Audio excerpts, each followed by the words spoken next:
All right, folks. On March 12th, Canada announced the first phase in the implementation of the Canadian Program for Cybersecurity Certification, the CPCSC, which will establish a cybersecurity standard for companies that handle sensitive, unclassified government information in defense contracting. If this sounds familiar to you, it's because it is nearly identical to the U.S. Department of Defense Cybersecurity Maturity Model Certification, or CMMC program, except for one small problem.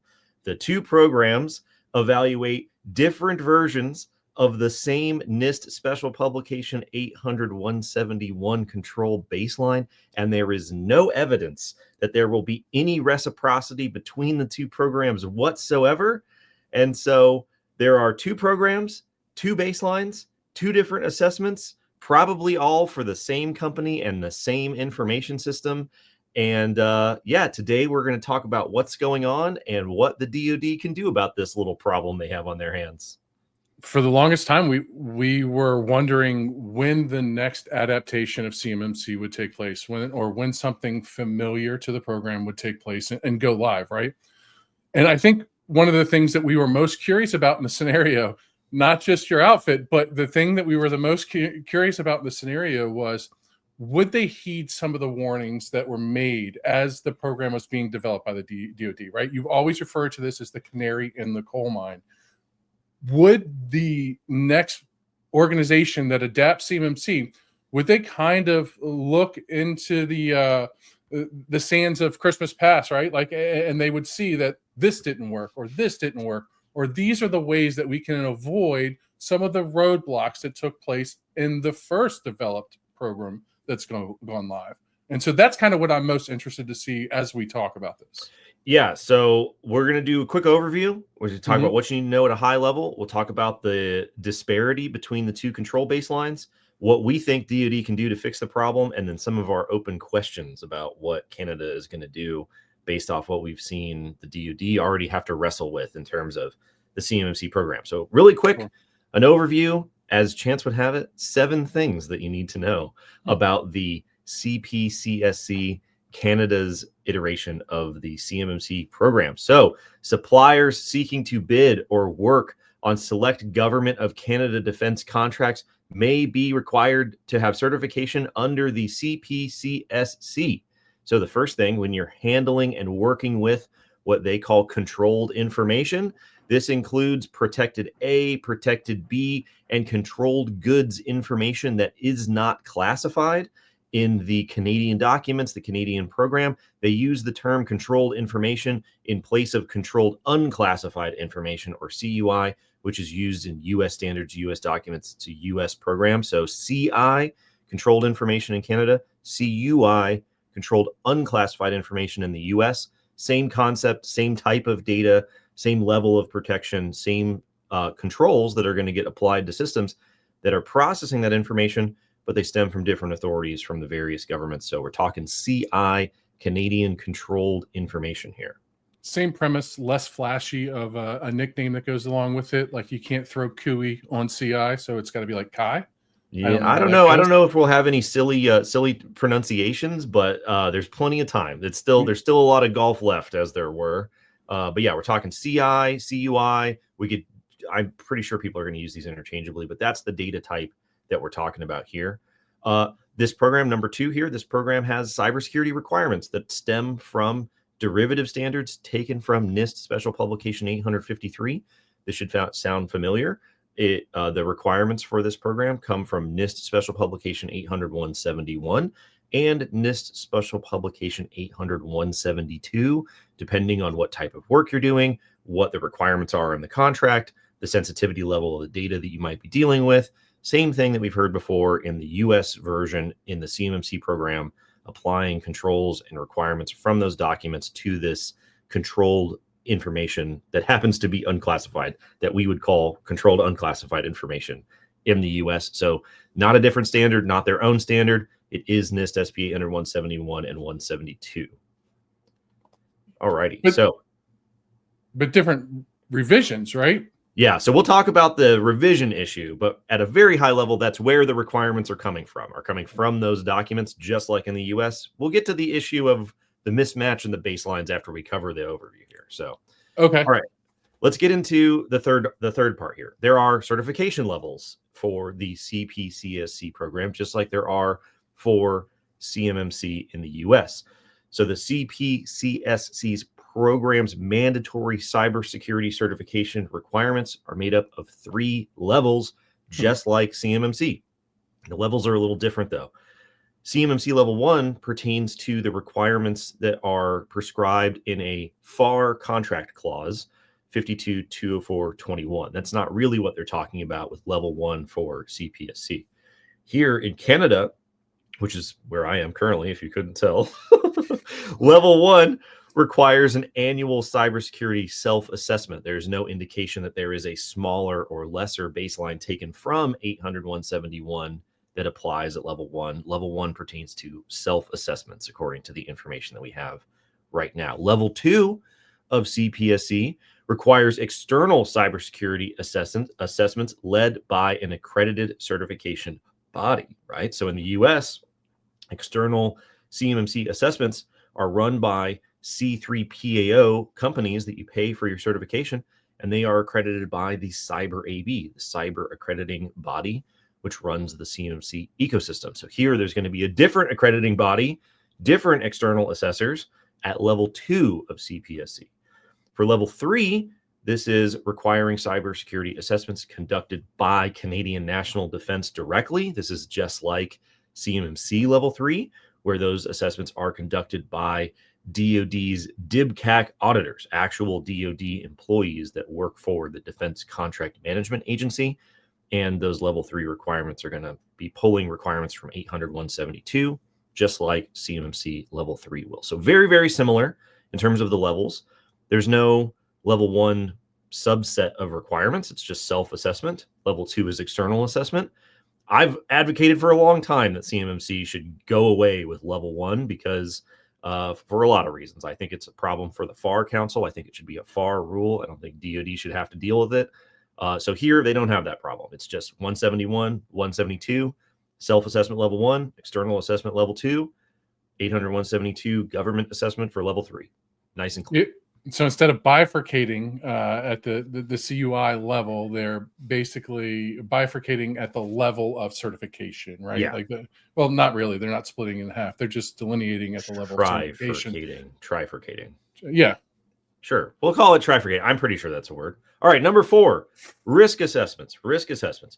So they say in their press release to determine which defense contracts will include mandatory requirements and what level of certification is required will be done in accordance with risk assessments that are done by the Canadian government. There's no details. They don't explain how that's done. This is also very similar to CMMC because nobody really knows how determinations are made about which ones are going to require CMMC level 3 or not.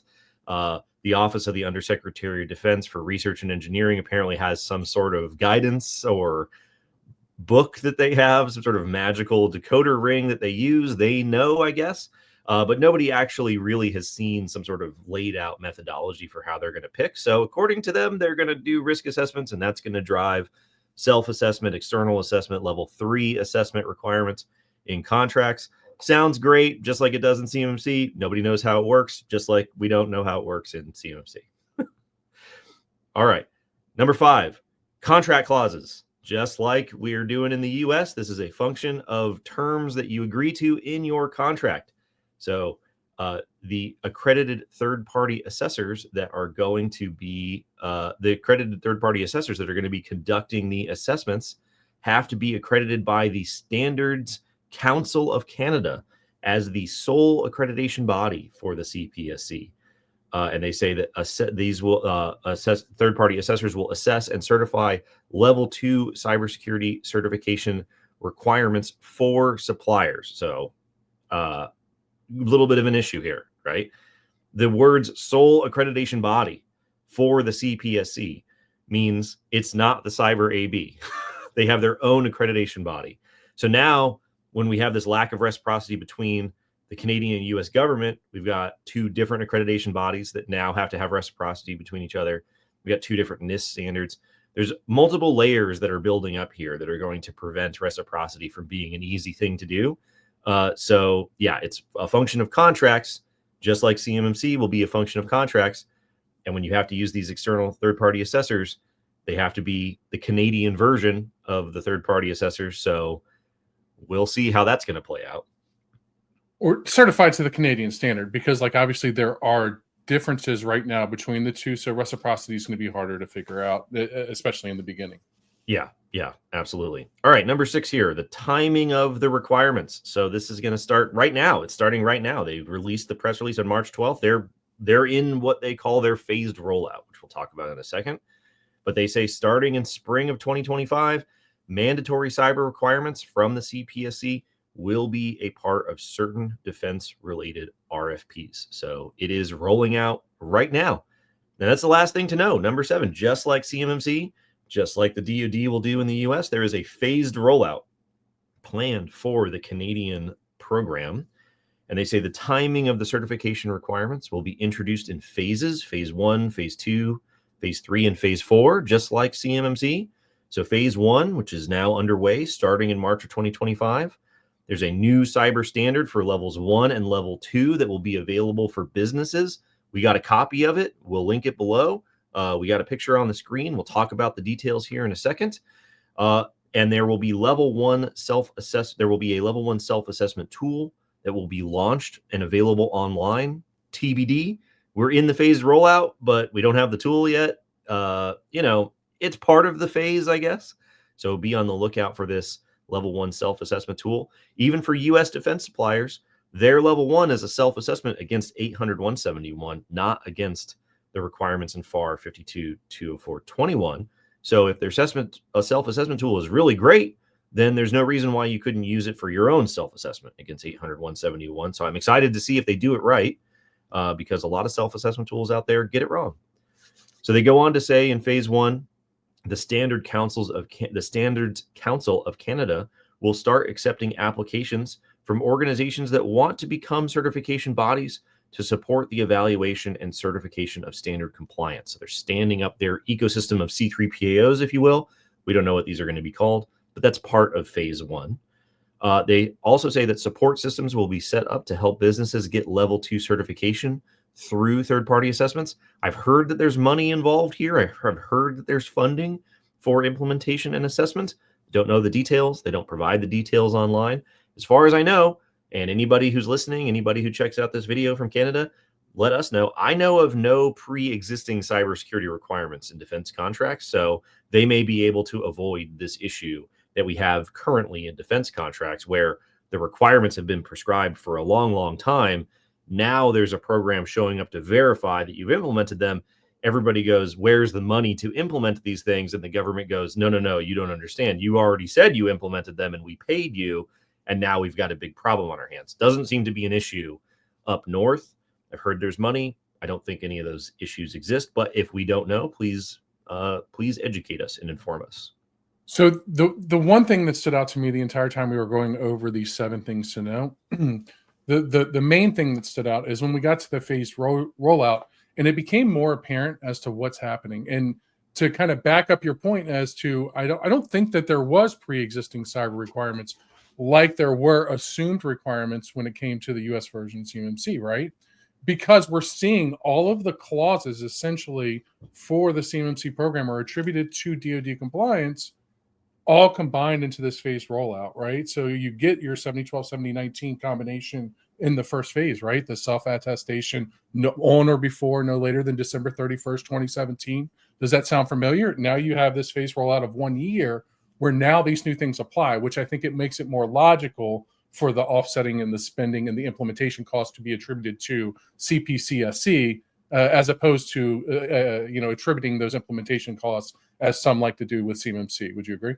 Yeah, and it's interesting because if there were no requirements previously, then it begs the question, like, what the heck was going on? Like, there were just no cybersecurity requirements whenever. I mean, there's defense suppliers working on cool stuff, and there couldn't be cybersecurity requirements specific to this because, like, as we've already discussed, like in this 7 steps, they've created their own version of the cybersecurity requirements that are just getting released and just becoming available. So how are you supposed to attribute the cost of implementing something that realistically didn't exist until today? Yeah. You know what So I we'll mean? see. Maybe they have cost estimates. I don't know how Canadian rulemaking works. I don't know how Canadian regulations work, but we're going to find out. So if you guys know, let us know in the chat. Let us know in the comments. Last part about phase one. During the phase one portion of the rollout, the certification will only be required at the time of contract award, not during the bidding process. So it sounds like they want it to be a condition for bidding on Canadian work eventually, but it will be a condition of award at the start. CMMC, on the other hand, way back in the day, DoD used to say that they wanted it to be a condition to bid on work, but it's never actually been the requirement. It wasn't in the 2020 rule. It's not in the current regulation. It's a condition of contract award. Now, that can cause issues because if the time frame between solicitation and award is very short, then you necessarily have to have the certification beforehand, but you're not required to have it. So here it sounds like part of their phase in is award and then moving on to a condition to bid. So phase two would start in the fall of 2025. Remember, the phased rollout for the US CMMC program goes 12 months in each phase. So 12 months after the beginning of phase one, you get phase two, 12 months later, you get phase three, and so on and so forth. Here they're saying we're in spring of 2025, phase one, fall of 2025, we're in phase two, in which some defense contracts will require level 1 certification through self-assessment. Level 2 certification will be tested in certain contracts. Level 3 certification will be accessible to companies. Will it be required? Will they have enough people? Will they have their documentation out? Fall of 2025 is not that far away. It's already the end of March. So we'll see how that plays out. Phase 3 is spring of 2026. And they'll say, well, some defense contracts will start requiring level 2 certification. Level 3 certification will officially begin following the publication of additional level 3 controls. So it's available in phase 2, but it won't officially be published in phase 3. I don't know. We'll have to see what's going on. I feel like they left this open-ended because 800-172 revision 3 isn't final yet. So currently they're talking about 800-172. This program may never actually evaluate 800-172. It'll probably only evaluate 800-172 Rev 3, which is really kind of smart because they don't have to worry about updating anything afterwards. They can just wait for the new revision to come out, call it part of their phased rollout, and then they only have to do it once. So good job, Canada. That's very smart of you. No class deviations needed. No class deviations, which we're going to talk about in just a second. Last phase, phase 4, is in 2027 sometime, and they say for a small number of contracts, level 3 certification requirements will gradually be incorporated into select defense RFPs in accordance with those risk assessments that we talked about earlier. And the level 3 certifications, like we talked about, will be conducted by national defense auditors themselves, just like DoD's DIBCAC auditors evaluate CMMC level 3. So basically the same controls, basically the same phased rollout, shows up in contracts, applies to basically the same type of information, same levels to the program, same external assessment, self-assessment. Everything is very, very similar. I mean, this is the same program. This is basically identical to CMMC in a lot of ways, almost every way, except when we get down to which version of the NIST documents are we evaluating by each program. So there is a document. As of this conversation, it isn't officially posted online, but you can email them for a copy if you want to. It should be online any day because we're in their phase rollout, apparently. ITSP 10171, Protecting Control Information in Non-Government of Canada Systems and Organizations. This is their riff on 800-171.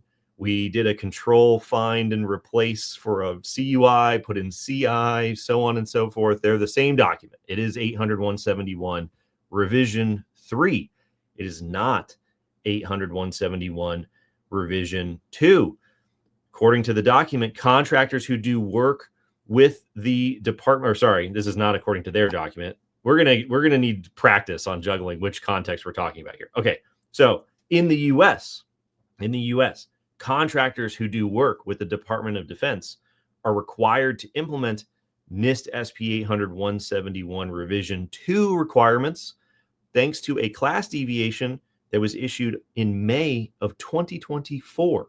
We had a whole episode on this with the great and powerful Lauren Ayers. The reason that this was an issue is that your current contract clause, DFARS 252-204-7012, says you got to implement whatever version of 800-171 is current at the time of your solicitation.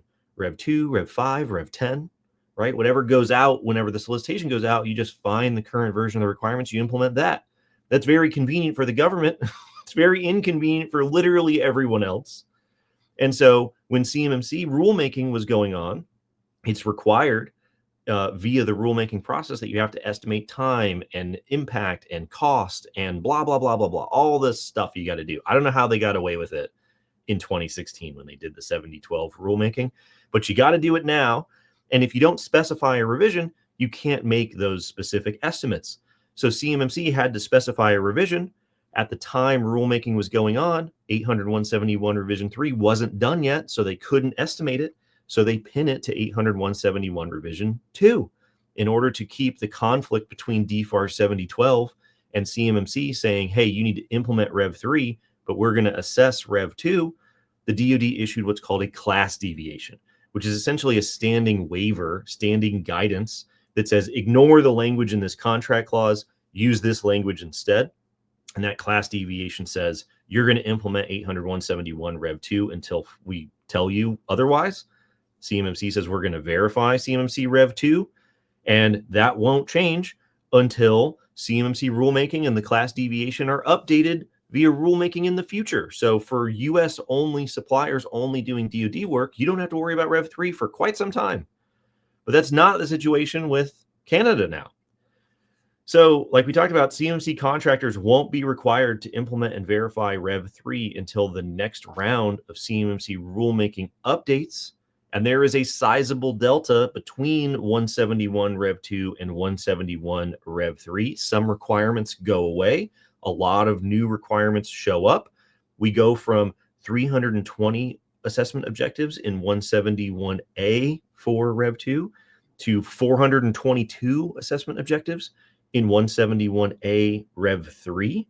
We had a whole episode talking about summarizing what's going on in Rev 3. We also had multiple episodes over the course of a year, tracking the changes in the various drafts, talking to Ron Ross of what NIST was thinking, blah, blah, blah. So we'll link those below. Check them out if you want some information. Everybody in Canada, if you're new to what's going on in Rev 3, that's a great place to start. So we got a serious problem, right? We got a serious problem. Canada is rolling this out now. DoD is going to start their rollout in the summertime. They're doing Rev 3. We're doing Rev 2. What the hell is going on? So they didn't have to deal with some of the same constraints that the DoD had to deal with. Again, pre-existing requirements, changes to pre-existing stuff, already pre-developed parts of the rule that they would have to go back and change that they couldn't change because 171 Rev 3 was not finished, right? Cannot create a finalized rule on something that is not complete. Yeah. It just can't be done, right? So again, this is another one of those things that I asked, would we see it happen? Would they learn from some of the mistakes, some of the things that the outcry that happened was, why is CMMC not positioned for Rev 3 because of the constraints that were in place? Yeah, I mean, I think everybody would like it to be Rev 3. There's a lot of reasons for it to be Rev 3. There's a lot of reasons why it couldn't be Rev 3 whenever the rulemaking went through. It's not necessarily anybody's fault. It's just the way that the system works. We got this disparity on our hands. What can we do to fix it? So here is our idea about what can be done to address this problem. So ultimately, there absolutely needs to be reciprocity between the two programs. Let's assume they got on the same baseline. That's only the first step, right? There needs to be an agreement between the two programs that if you have CMMC, you have CPCSC and vice versa, right? We can't do this thing where the same company with the same system has to pay two different auditing firms for two different programs, even when they're on the same baseline, right? That's ridiculous. It's ridiculous if you're Canadian. It's ridiculous if you're American. I don't care who you are. It's silly.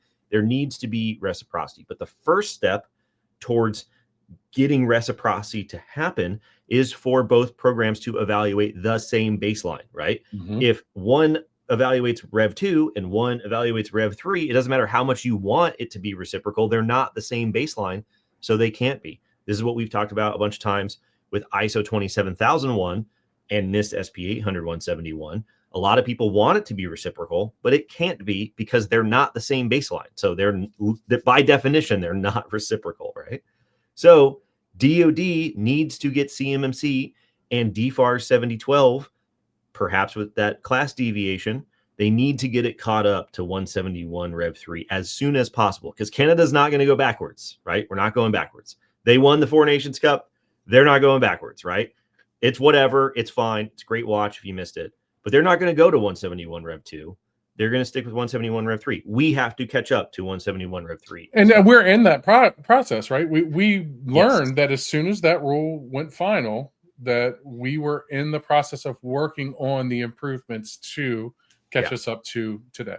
So rulemaking to update the CMMC program to 171 Rev 3 is currently underway, right? There's a lot of stuff that happens in rulemaking long before a rule is actually published. The actual process of rulemaking is most of the things that nobody ever sees before the rule is published. Publication of a rule is actually at the end of the process. So the DoD has CMMC 3.0, if you will, rulemaking in development to update the program to 171 Rev 3.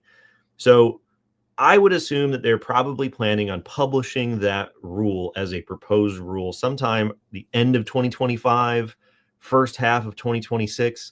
Then there's going to be another 6 to 12 months of time after you take public comments where you got to adjudicate the public comments, and then you got to send it back up for regulatory review, and then you publish the final rule, and then there's a delay, and then the rule goes into effect. This story that we've been talking about for years now about the current version of the CMMC regulation and where it was and regulatory review and then publication and blah, blah, blah. It takes a long time, right? So the workaround here is that CMMC 3.0 could be published as what's known as an interim final rule rather than a proposed rule. An interim final rule means that the regulation goes into effect as soon as it's published. It doesn't have to wait for public comment, adjudication of public comment, review at the regulatory level, and then publication again. You can still take public comments and then issue things in the future to change it. But when the regulation is published, the regulation goes into effect. This is what we did in 2016 with DFAR 7012 after something bad happened. This is what we did in 2020 with CMMC 1.0 after something bad happened. This is what we were supposed to do with CMMC 2.0 because the bad stuff had still happened and contractors still weren't implementing their requirements. And for a reason that no one's ever been able to explain to me, OMB decided to say, no, it's fine. Just publish it as a proposed rule and take an extra year, take an extra 14 months, which caused a lot of people to turn their brains off and think that CMMC wasn't happening, which is where we currently find ourselves with people upside down on their timelines. However, if the DoD pushes OMB and OMB grants them an interim final rule, because it's ultimately OMB's decision, then we could have CMMC 3.0 updated to 171 Rev 3 by the end of this year. Now, that causes a lot of craziness because if you're waiting in line for your CMMC assessment, now you got to deal with Rev 3. If you were early adopter and you did Rev 2, you have a lot of advantages. It's smaller, it's cheaper, it's faster, it's more well-known. You don't have to worry about it for another 3 years. But, that's the price to pay if you wait. And there's no reciprocity if they don't get it updated. So an interim final rule would solve this problem. And so you said like nowadays you can't come out with a rule unless you do the impact analysis, right? The financial impact analysis. Yeah. So the financial impact here, would it be the entirety of 800-171 Nope. Rev 3 or only the delta? It would only be the delta. So it would be very, very small.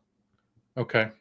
Well, so that would be the most creative way for them to write the regulatory impact analysis, is to estimate the cost of implementation above the previous iteration. Pretty sure they could get away with that.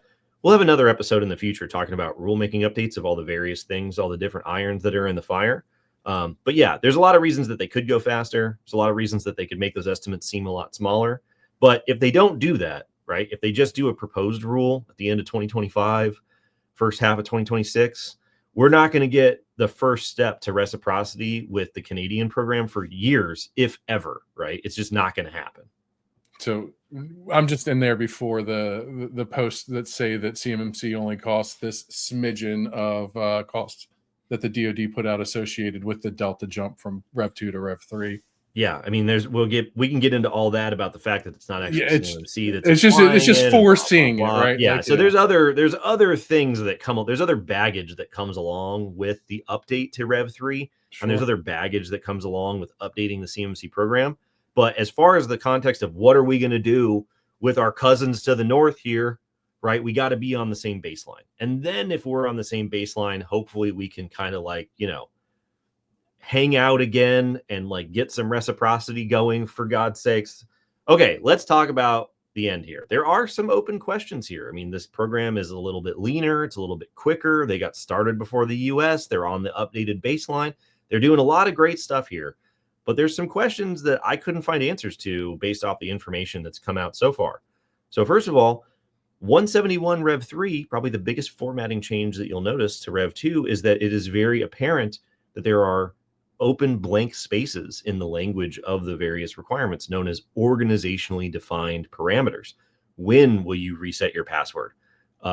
What are the parameters for this specific control? How long does it take for your system to log you out after inactivity? Is it 15 minutes? Is it 15 days? Is it 15 months?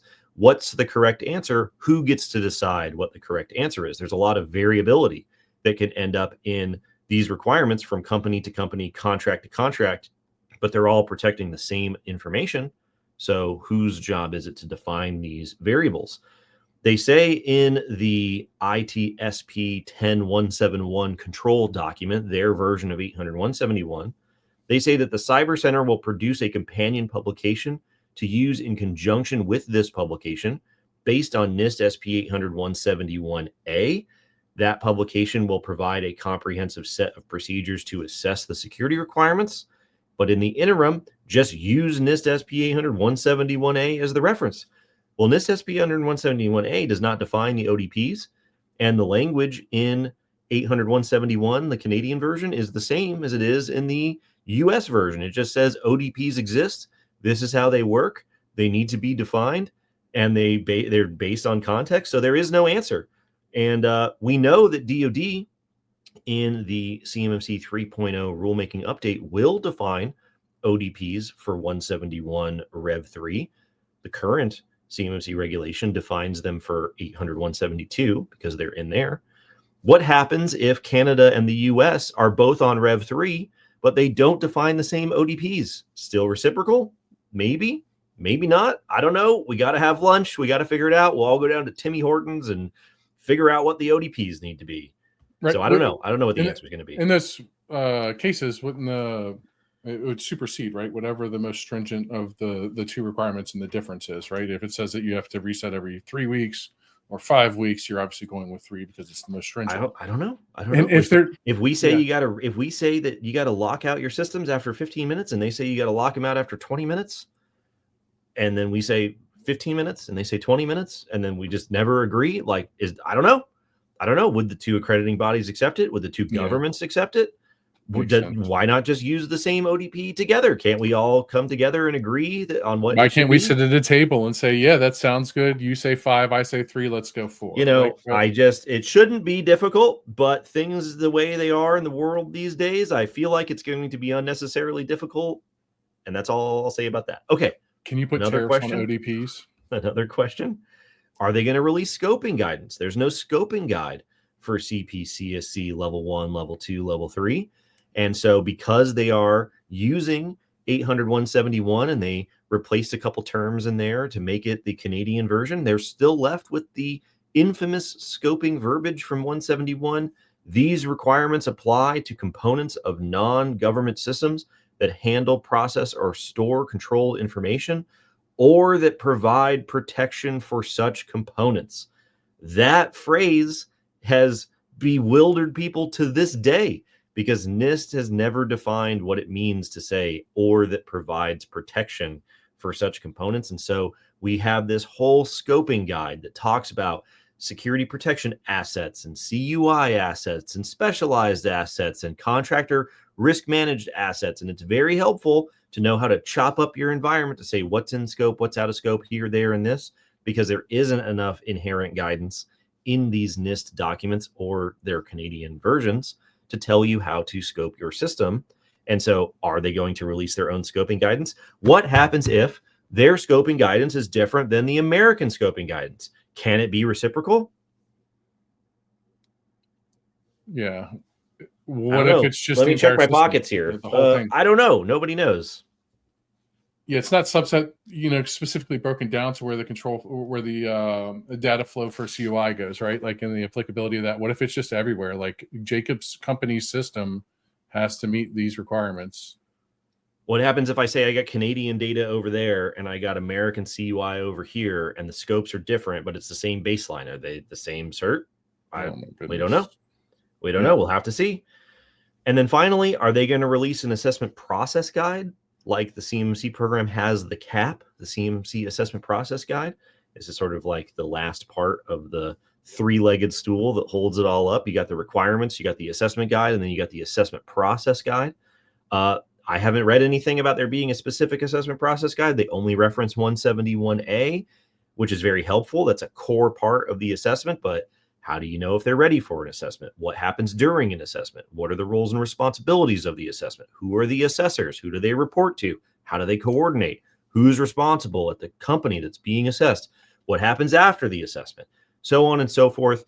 A lot of that assessment process is part of the accreditation body's certification themselves under ISO. They say that there's going to be a standalone accreditation body for Canada, so they're going to have their own ISO cert. So I assume they would have to have something like a CMMC cap, but I don't know. I assume it's probably going to be a little different. I don't think that would affect reciprocity, but it's one more thing to know, because in the interim, you're going to have two different assessments from two different companies, from two different accrediting bodies, which means you might have two different sets of scoping guidance. You might have two different assessment processes if they use different cap versions, one for Canada, one for the US. It's a huge mess.